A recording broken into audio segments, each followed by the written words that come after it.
Mi nombre es Carmen Rojas y he pasado los últimos 15 años de mi vida en uniforme. He aprendido a mantener la calma cuando todo se desmorona. He aprendido cómo el silencio puede ser más fuerte que cualquier arma. Volver a casa debería haber sido fácil después de despliegues, salas de estrategia y aeródromos que olían a queroseno. Pero entrar en ese restaurante en el centro de Madrid me resultó más difícil que pisar cualquier base en el extranjero. Venía directamente del aeropuerto, todavía con mi uniforme de gala, los metales pulidos, la tela rígida del viaje, y ya sabía que destacaba antes de que alguien me notara. Todos los demás parecían sacados de una revista.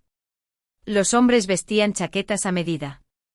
Las mujeres brillaban con vestidos de noche, y yo me sentía como un parche cuadrado de camuflaje en una cortina de seda. La anfitriona apenas me echó un vistazo mientras me conducía por el comedor. Oía el clic de los tacones contra el mármol, el tintineo de los tenedores contra la porcelana fina y pequeñas explosiones de risa que se sentían demasiado agudas, como cristal presionado contra la piel. Cuando llegué a la zona de comedor privado, los vi a todos a la vez. Mi familia estaba sentada en una larga mesa cerca de los ventanales. Parecían pertenecer a ese lugar, brillando bajo las cálidas luces, totalmente cómodos en ese tipo de lujo. Luego estaba yo, la hermana que nunca encajaba del todo en la imagen. Sofía me vio primero. Ella siempre había sido la primera en hacer un movimiento, y nunca era el que deseabas. Levantó las cejas e hizo una mueca como si acabara de ver a alguien entrar en la fiesta equivocada. Se puso de pie con los brazos extendidos en un saludo dramático, y se acercó como si quisiera abrazarme, pero sus manos nunca me tocaron. Dio un paso atrás y me miró de arriba a abajo. Su voz era dulce, pero el azúcar era falso. Dijo que podría haberme cambiado por algo menos intimidante. La habitación pareció detenerse por un segundo mientras algunas personas echaban un vistazo. Algunos sonrieron incómodamente como si no supieran si agradecerme por mi servicio o disculparse por mirarme. Otros intentaron no mirar fijamente, lo que solo hizo sus miradas más obvias. Mi madre me miró con una sonrisa forzada, de esas que vienen por obligación, no por emoción. Mi padre asintió como si estuviera reconociendo a un extraño que por casualidad se sentó cerca de él en un avión. Algunos parientes saludaron inseguros, como si no supieran cómo reaccionar ante alguien que regresaba de un mundo que no entendían. Me senté al borde de la mesa, un poco apartada del foco de atención. La silla se sentía más fría de lo que debería. Escuché las conversaciones a mi alrededor, charlas sobre negocios inmobiliarios, bolsos nuevos y de qué programa acababa de entrar el hijo de quién. Nada de eso era para mí. Nada de eso me invitaba a participar. Intenté concentrarme en respirar, en mantener la compostura, como lo haría durante una sesión informativa. Era solo una cena. Era solo mi familia. Pero cada segundo que pasaba me recordaba que era una invitada en un lugar que se suponía que debía sentirse como mi hogar. El ruido de los cubiertos sonaba como disparos lejanos. El tintineo de los vasos me recordaba al metal golpeando metal en el pasillo de un cuartel. Mantuve mi postura erguida por costumbre. Mis manos dobladas ordenadamente en mi regazo, e incluso eso me hacía sentir juzgada, demasiado rígida, demasiado seria, demasiado militar. Sofía prosperaba en este tipo de ambiente. Se reía a carcajadas de sus propios chistes, se echaba el pelo hacia atrás y tocaba el brazo de su marido cada vez que quería llamar la atención. Era natural de una manera que siempre me hacía sentir que yo me esforzaba demasiado solo por existir. Se inclinó hacia sus amigos, susurrando algo que hizo que todos ellos miraran en mi dirección. Sonrieron de una manera que no era amistosa. Volví a mirar mi plato fingiendo que no lo notaba. Había estado frente a comandantes con miradas gélidas. Había hablado con soldados temblando de miedo. Y sin embargo allí, rodeada de mi propia sangre, me sentí más pequeña de lo que me había sentido en años. Pensé que volver a casa suavizaría mis asperezas internas. En cambio sentí cada rincón afilado presionarse más cerca de la superficie. Alguien le preguntó a Sofía sobre su negocio. Los cumplidos llovieron como champán, burbujeantes y constantes. Su mundo eran brillos y fiestas y una perfección cuidadosamente orquestada. El mío eran misiones y mapas y personas que dependían de mí para tomar decisiones que podían salvar vidas. Pero nada de eso importaba aquí. No preguntaron dónde había estado destinada. No preguntaron qué había hecho. Para ellos, yo era simplemente la hermana mayor que se fue y regresó diferente, demasiado diferente. Nunca intentaron ver lo que esos años habían tallado en mí. Vieron el uniforme, no a la persona que lo llevaba. Un camarero me sirvió agua en mi vaso, y observé cómo el hielo se movía, el líquido se asentaba. Fue un momento tan pequeño, pero me hizo sentir en tierra. Me recordé a mí misma que había sobrevivido a cosas peores que cenas incómodas. Me recordé a mí misma que había liderado a soldados a lugares donde la esperanza parecía imposible. Me recordé a mí misma que tenía una vida fuera de esta habitación. Pero el dolor se instaló de todos modos. El dolor de no ser conocida. El dolor de no ser deseada a menos que me quedara callada y pequeña. Respiré hondo y me dije a mí misma que aguantara un poco más. Esto era solo el comienzo de la noche y ya sentía ganas de desaparecer. Crecer con Sofía era como compartir un escenario con alguien que siempre estaba destinada a ser la estrella. Ella tenía esa luz, o al menos eso decían todos. Los profesores adoraban su encanto. Los vecinos la llamaban encantadora, y los parientes siempre preguntaban cómo lograba verse tan perfecta todo el tiempo. Era el tipo de chica que era elegida primero para los concursos de talentos y tenía sus fotos enmarcadas en el pasillo. Mientras tanto, yo era la que estaba sentada en un rincón con un libro, esperando que nadie notara que prefería leer sobre batallas y constelaciones en lugar de chicos y fiestas de cumpleaños. En casa, las victorias de Sofía eran celebraciones. Mis logros tranquilos eran tratados como cosas a las que se asentía educadamente antes de pasar a otra cosa. Mamá solía decir que Sofía estaba hecha para el estrellato. Bromeaba diciendo que yo era su calladita, su pensadora. Pero hay una diferencia entre ser callada y ser invisible. No recuerdo que nadie me preguntara qué quería ser cuando creciera. Simplemente asumieron que trabajaría en algún lugar tranquilo, tal vez en una biblioteca o en una pequeña oficina donde nadie tendría que lidiar con mi seriedad. Sofía conseguía asientos en primera fila en cada obra de teatro escolar. Yo me sentaba en la parte de atrás con una chaqueta sobre las rodillas, aplaudiendo cuando la sala me lo indicaba. Si mencionaba algo en lo que estaba trabajando o una calificación de la que estaba orgullosa, alguien cambiaba de tema en cuestión de segundos. No era dramática, así que supongo que no era interesante. Cuando cumplí 16 años, ya había dejado de intentar encajar en su mundo. Sofía tenía su círculo de amigos, su interminable desfile de novios, su risa suave que hacía que la gente se acercara. Yo tenía estructura. Tenía preguntas sobre cómo funcionaban las cosas y la necesidad de saber qué había más allá del horizonte. Llené mis papeles de alistamiento militar la semana de mi graduación del instituto. No hice un gran anuncio. No esperaba que nadie me organizara una fiesta. Dejé una copia impresa de la carta de aceptación en la encimera de la cocina. Pensando que tal vez alguien diría algo. No lo hicieron. Papá gruñó algo sobre que era bueno para la disciplina. Mamá preguntó cuánto tiempo estaría fuera. Sofía miró la carta y dijo, ¿es que el ejército acepta a cualquiera? Recuerdo que me pregunté si valía la pena intentar explicar que no solo me estaba alistando. Apuntaba a más.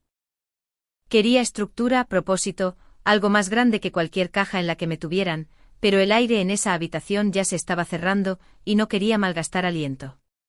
Me embarqué ese otoño con 2 petates y ninguna despedida en el aeropuerto.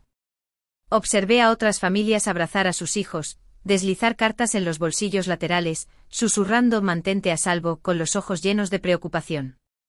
Mis padres se habían ido temprano. Tenían un evento benéfico al que asistir. Sofía no vino en absoluto. Dijo que los aeropuertos eran estresantes. Llevé ese silencio conmigo a través del entrenamiento básico, a través de tormentas de arena y comedores, a través de cada carrera matutina y cada noche sin dormir en el extranjero. Envié postales cortas, solo lo suficiente para decir que estaba viva. Nunca recibí una respuesta. Una Navidad llamé durante la cena. Pude oír el tintineo de los vasos y el murmullo de la conversación. Sofía contestó y dijo, «Carmen, ¿puedo llamarte más tarde? Estamos justo en medio del postre». Nunca lo hizo. Esa fue la última vez que intenté llamar durante las vacaciones. Con los años, la distancia se volvió normal. Ellos vivieron sus vidas sin mí, y yo construí la mía sin ellos. Ascendí de rango mientras ellos olvidaban preguntar qué rango había obtenido. Cuando fui ascendida a capitán, envié un correo electrónico. Mamá respondió 3 días después con un mensaje de una línea. ¡Qué bien! Espero que estés durmiendo lo suficiente. Lo borré y nunca volví a mencionar otro ascenso. Me acostumbré a ser el nombre que mencionaban. Cuando alguien preguntaba si Sofía tenía hermanos, ella se encogía de hombros y decía, sí, mi hermana está en el ejército. Hace algún tipo de logística, como si yo fuera solo otra persona en uniforme moviendo cajas, haciendo un trabajo invisible que mantenía a las verdaderas estrellas brillando. Nunca la corregí. No parecía tener sentido, pero cada vez que ella se reía de lo seria que era, cada vez que alguien preguntaba si todavía estaba en ese trabajo, como si fuera una fase, sentía que volvía ese viejo dolor, el que me recordaba lo poco que veían. No porque me escondiera, sino porque nunca miraron realmente. No era la ruidosa. No era la guapa. No era la que la gente aplaudía. Era la que aparecía, hacía el trabajo y desaparecía.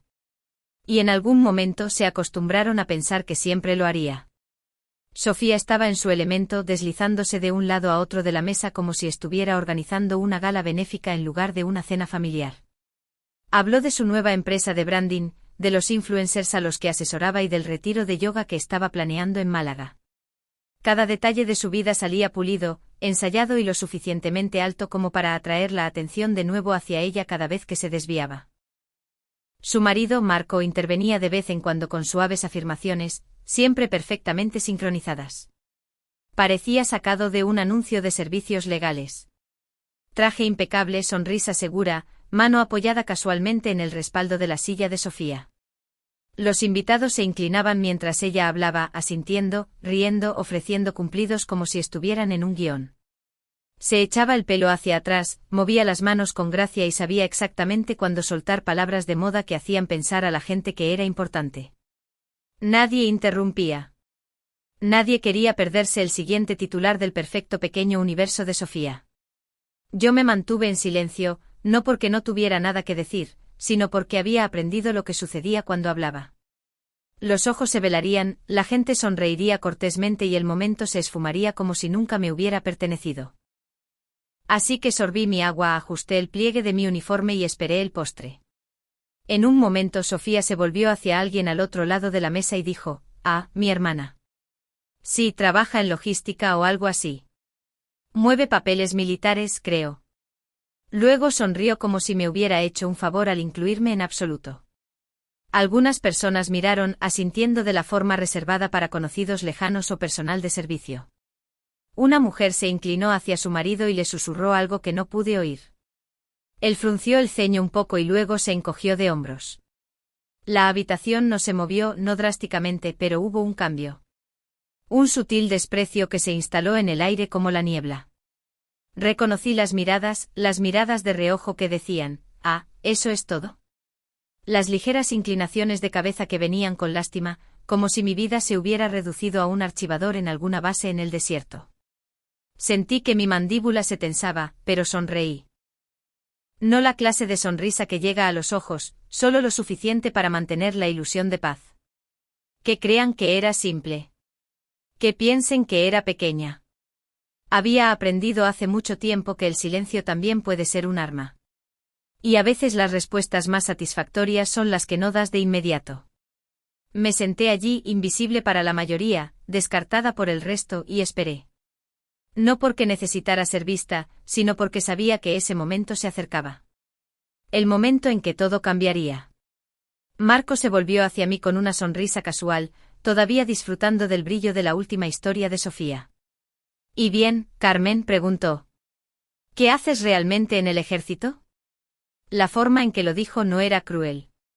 Era peor. Era indiferente. Como si toda mi carrera fuera una ocurrencia tardía en su velada. Dejé mi vaso lenta y firmemente. Lo miré a los ojos y dije, «Soy teniente coronel. Acabo de regresar de una cumbre de estrategia de la OTAN en Bruselas». El silencio llegó rápido, más agudo que cualquier sonido anterior. Un tenedor tintineó contra un plato y luego nada. Ni una palabra, solo la pesada quietud de la gente. Dándose cuenta de que se habían perdido algo importante, Marco parpadeó. Sus labios se abrieron ligeramente como si esperara el remate. Sofía soltó una risa nerviosa. Demasiado aguda. Dijo, Carmen, no seas dramática. Pero su voz se quebró en los bordes. No la miré. Mantuve mis ojos en él. Dirijo un batallón. He supervisado operaciones multinacionales. He informado a generales y me he sentado frente a diplomáticos. La logística es parte de ello, claro, pero es más que mover cajas. Al otro lado de la mesa, alguien susurró, Teniente Coronel Rojas. Otra voz añadió, creo que ella participó en ese artículo sobre estrategia antiterrorista. Los teléfonos empezaron a salir de bolsos y bolsillos, medio ocultos bajo las servilletas. La habitación se sentía más pequeña, más tensa. Personas que no me habían mirado en toda la noche ahora entrecerraban los ojos, recalibrando, ajustando su postura como si estuvieran sentadas frente a un extraño. Marco se echó hacia atrás lentamente, la sonrisa había desaparecido. Su mano se deslizó del hombro de Sofía sin que él siquiera lo notara. Sofía me miró como si estuviera viendo a alguien a través de un cristal, distorsionada, desconocida, de repente demasiado nítida para ignorarla. No necesité levantar la voz. No necesité explicar más. La verdad ya había aterrizado. Todo lo que tuve que hacer fue dejar que se asentara. Una mujer, que había estado riendo antes, miró su plato como si se hubiera convertido en algo que ya no quería.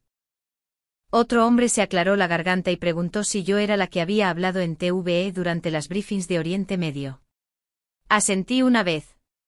Esa era yo. El cambio en la habitación no fue dramático. Fue quirúrgico, preciso, una verdad, entregada limpiamente, y toda la dinámica se invirtió. No sonreí. No me regodeé. Dejé que el peso de mis palabras hablara por sí mismo. Por una vez me vieron no como la hermana del fondo, no como la que se mantenía a sí misma, sino como alguien con peso. Y lo hermoso de ello era que yo no había cambiado. Ellos simplemente habían mirado finalmente. Me levanté lentamente doblando mi servilleta y colocándola en el plato con una quietud definitiva. Nadie preguntó a dónde iba. Nadie me detuvo. Las conversaciones se reanudaron, pero ahora eran más suaves, teñidas de algo que no habían tenido antes. No era exactamente respeto. Era un ajuste, un cambio en cómo me recordarían. No esperé el postre. Había probado suficiente. Fuera, el aire se sentía más limpio. Los sonidos de la ciudad se movían a mi alrededor como música de fondo.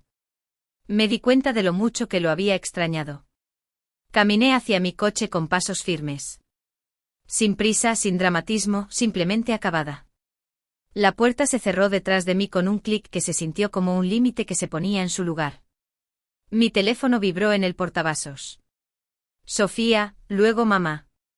Los dejé sonar. La pantalla se iluminó en silencio y luego se atenuó de nuevo.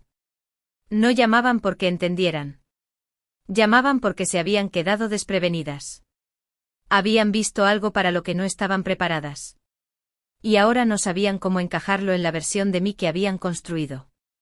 Durante años había existido al margen de su atención. Había construido una carrera por la que nunca preguntaron, tomado decisiones que nunca les importó entender.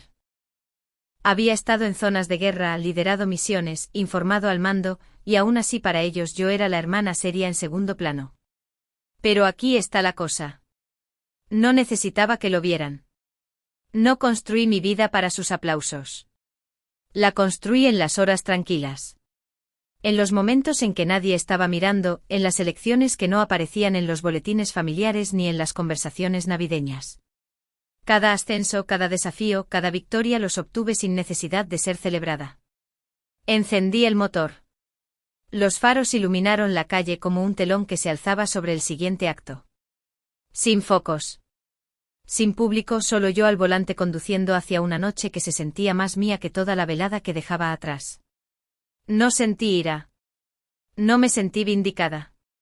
Me sentí clara, firme como si finalmente hubiera salido de una habitación en la que nunca debí encogerme. La carretera se abrió ante mí. Y por primera vez en mucho tiempo, no sentí que regresaba de algo. Sentí que me movía hacia algo mejor, algo tranquilo sí, pero fuerte, libre, el tipo de paz que no necesita permiso. Y entonces me di cuenta de que nunca fui realmente invisible.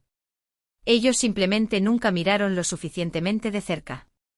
Ahora lo habían hecho y eso era suficiente.